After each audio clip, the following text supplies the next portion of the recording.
सभी का वेलकम हमारे न्यू वीडियो में। आज हम गणित के ऐसे टॉपिक की बात करेंगे जो लगभग सभी टॉपिक में यूज होता है। आज हम त्रिकोणमिति की बात करेंगे। इस वीडियो में हम देखेंगे कि त्रिकोणमिति क्या है, पाइथागोरस प्रमेय क्या है, त्रिकोणमितीय अनुपात और अंत में हम देखेंगे त्रिकोणमितीय सारणी। ये त्रिकोणमिति सीरीज का पहला वीडियो है जो बहुत बेसिक है। हम आगे आने वाले वीडियो में डिटेल में इसकी चर्चा करेंगे। तो सबसे पहले हम देख लेते हैं त्रिकोणमिति क्या होता है। त्रिभुज की तीन भुजा, त्रिभुज की तीन भुजा और तीन कोण के मध्य संबंध का अध्ययन ही त्रिकोणमिति कहलाता है। त्रिभुज की तीन भुजाओं और तीन कोणों के मध्य संबंध का अध्ययन त्रिकोणमिति कहलाता है। अब त्रिभुज की बात करें तो त्रिभुज कोण के आधार पर तीन प्रकार के होते हैं। एक होता है त्रिभुज न्यून कोण। वह त्रिभुज जिसका एक भी कोण 90 डिग्री या फिर 90 डिग्री से ज़्यादा ना हो तो उसे हम कहते हैं न्यून कोण त्रिभुज। एग्जाम्पल ये रहा। दूसरा होता है त्रिभुज समकोण त्रिभुज। वह त्रिभुज जिसका एक कोण 90 डिग्री का हो उसे हम कहते हैं समकोण त्रिभुज। और अंत में आता है अधिक कोण त्रिभुज।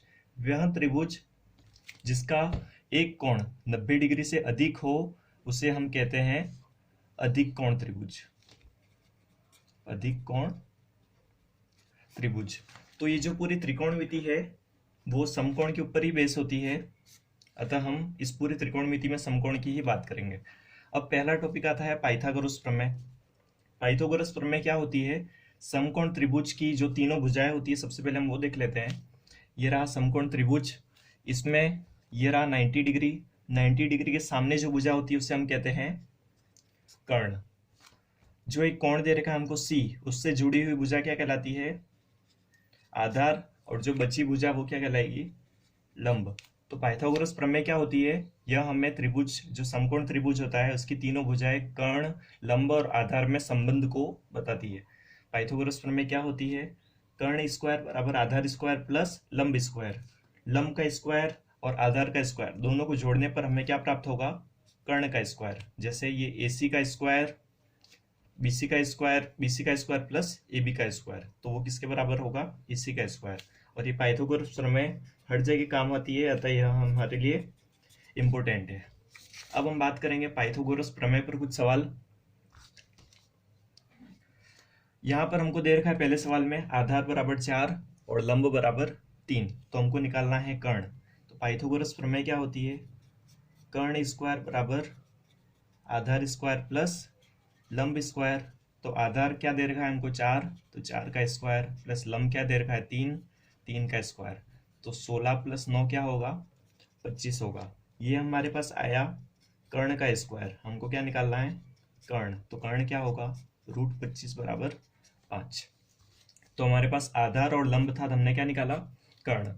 अब बात करते हैं सेकंड सवाल। हमको दे रखा है कर्ण बराबर 13, लंब दे रखा है 5 और आधार हमको निकालना है।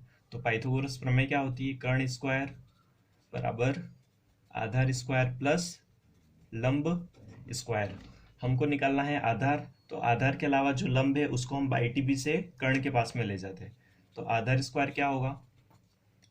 कर्ण स्क्वायर, और ये जो प्लस का लंब था वो वहां जाके क्या हो गया? माइनस का लंब स्क्वायर। कर्ण क्या दे रखा है? 13 का स्क्वायर माइनस लंब क्या दे रखा है? 5 का स्क्वायर। कितना होगा? 169 माइनस 25।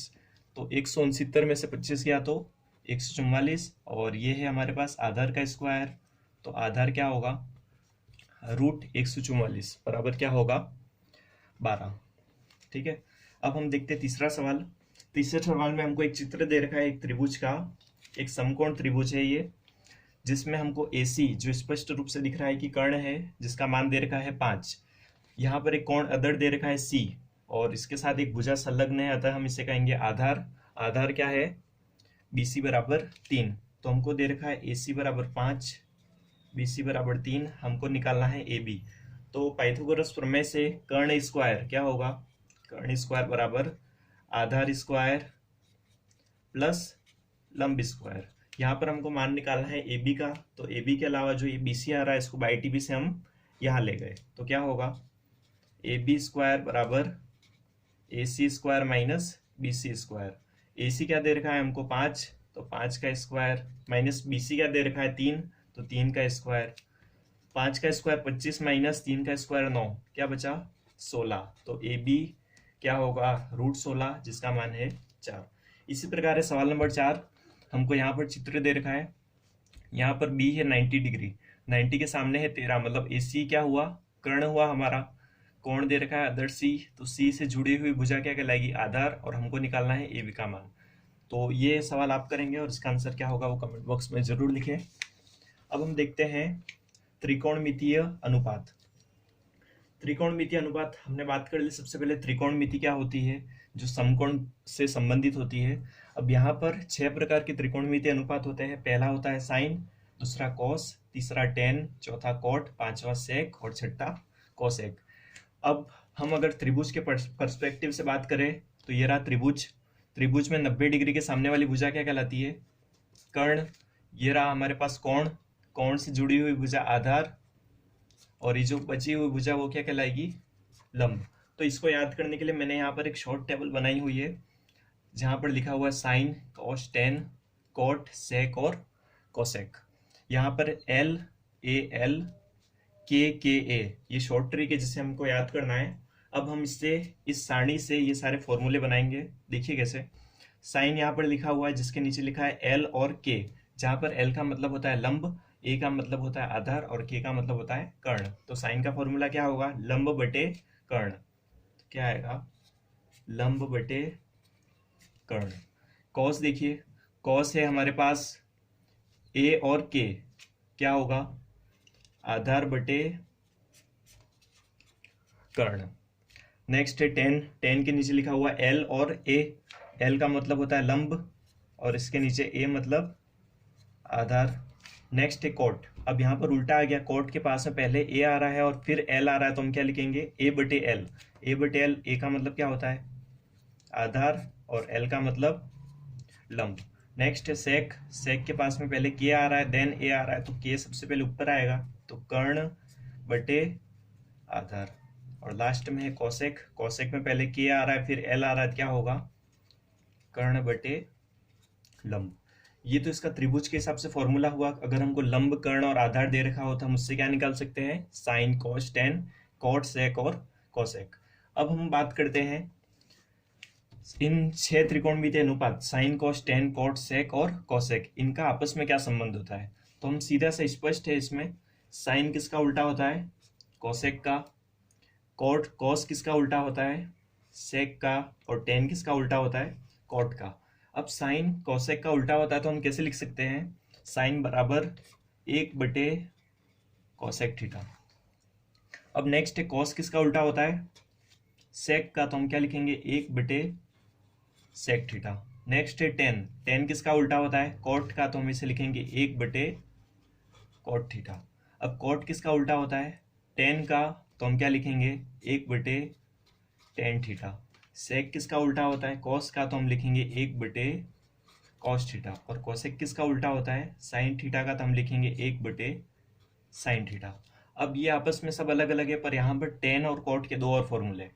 अगर हम साइन में कॉस का भाग लगा दे, ये रहा साइन थीटा और ये रहा कॉस थीटा, इन दोनों का भाग लगा दे तो क्या प्राप्त होगा टेन थीटा। और हम जानते हैं कि कॉट थीटा टेन का उल्टा होता है, तो इसका भी उल्टा करने पर हमें क्या प्राप्त होगा कॉट थीटा। तो इसका उल्टा कर दो, कॉस थीटा ऊपर और साइन थीटा नीचे, तो इससे हमको क्या प्राप्त हो जाएगा कॉट थीटा।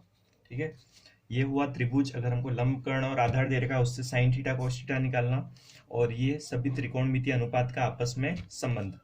अब हम नेक्स्ट देखते हैं त्रिकोणमितीय सारणी। यह बहुत मोस्ट इंपोर्टेंट है। इस सारणी में हमको पूरी सारणी याद करने की जरूरत नहीं है, हम खाली मान याद करेंगे किसका साइन का। यहाँ पर है हमारे सारे त्रिकोणमितीय अनुपात साइन, कॉस, टेन, कॉट, सेक और कोसेक, और यहाँ पर इनके दे रखे कोण, ये 0 डिग्री, 30 डिग्री, 45 डिग्री, 60 डिग्री और 90 डिग्री। और यहाँ पर जिसको रेडियन में हम लिखेंगे क्या, ये भी 0 ही होता है, π/6, π/4, π/3, π/2, जहाँ पर पाई किसके बराबर होता है 180 डिग्री के। तो हमको इस पूरी सारणी में खाली पहली ही लाइन याद करनी है, क्या होती है 0 पर 0, 1/2, 1/√2, अंडर रूट 3/2 और लास्ट में 1। हमने ये पहली लाइन याद कर ली, इससे हम सभी त्रिकोणमितीय अनुपात निकाल सकते हैं। सबसे पहले हम बात करते हैं कॉस की। कॉस क्या होता है? अगर हमने साइन स्टार्ट किया 0, 1/2, 1/√2, √3/2 और 1, तो कॉस क्या होगा? इसका उल्टा कर दो, यहाँ से स्टार्ट करो। सबसे पहले आएगा कॉस 1, फिर आएगा √3/2, फिर आएगा 1/√2, फिर आएगा 1/2 और लास्ट में ये 0 यहाँ पर चला जाएगा 0। अब हम नेक्स्ट पिछले वाले शीट में हमने देखा था कि tan थीटा का फॉर्मूला क्या होता है? साइन थीटा बटे कॉस थीटा। तो यहाँ पर भी यही होगा, tan थीटा साइन और कॉस का भाग लगा दो, 0 में 1 का भाग लगा क्या आएगा? 0। 1/2 में √3/2 का भाग लगा, 2 से 2 कट गया क्या आया? 1/√3। 1/√2 में 1/√2 का भाग लगा क्या आया? 1। √3/2 में 1/2 का भाग लगा, 2 से 2 कट गया क्या आया? √3। और 1 में 0 का भाग लगा तो अनंत। अब क्या होगा? cot थीटा को हमको करना है उल्टा, इसकी सीरीज का उल्टा। अगर यहाँ पर अनंत लास्ट में आया तो यहाँ पर आएगा पहले, फिर आएगा √3, फिर आएगा 1, फिर आएगा 1/√3 और लास्ट में आएगा 0। अब बात करते हैं हम सेक थीटा। हमने पहले वाली स्लाइड में देखा था कि सेक थीटा किसका उल्टा होता है? कॉस थीटा का। तो इसका उल्टा करने पर हमको प्राप्त होगा सेक थीटा। तो 1 का उल्टा क्या होता है? 1 ही होता है। √3/2 का उल्टा 2/√3। 1/√2 का उल्टा √2। 1/2 का उल्टा 2 और 0 का उल्टा क्या होता है? अनंत। अब बात करते हैं कोसेक थीटा। कोसेक को हम साइन से भी निकाल सकते हैं कि साइन की जो भी एलिमेंट है उसका उल्टा कर दो, या फिर हम सेक से भी निकाल सकते हैं। सेक की जो सीरीज है, यहाँ जो लास्ट है वो यहाँ पहले आएगा, जो सेकंड लास्ट है वो सेकंड आएगा। तो जो भी तरीका हम निकाल सकते हैं हम निकालते हैं सेक से। क्या होगा? अनंत सबसे पहले, फिर 2, फिर √2, फिर 2/√3 और लास्ट में 1। तो ये हमारा त्रिकोणमिति सीरीज का पहला वीडियो है जो बहुत बेसिक है। हम आगे आने वाले वीडियो में डिटेल में इसकी चर्चा करेंगे। अगर ये वीडियो आपके लिए हेल्पफुल है तो इसे लाइक करें। अगर हमारे चैनल पर फर्स्ट टाइम आए तो सब्सक्राइब करें, बेल आइकन पर क्लिक करें और वीडियो को शेयर करें। Thank you very much.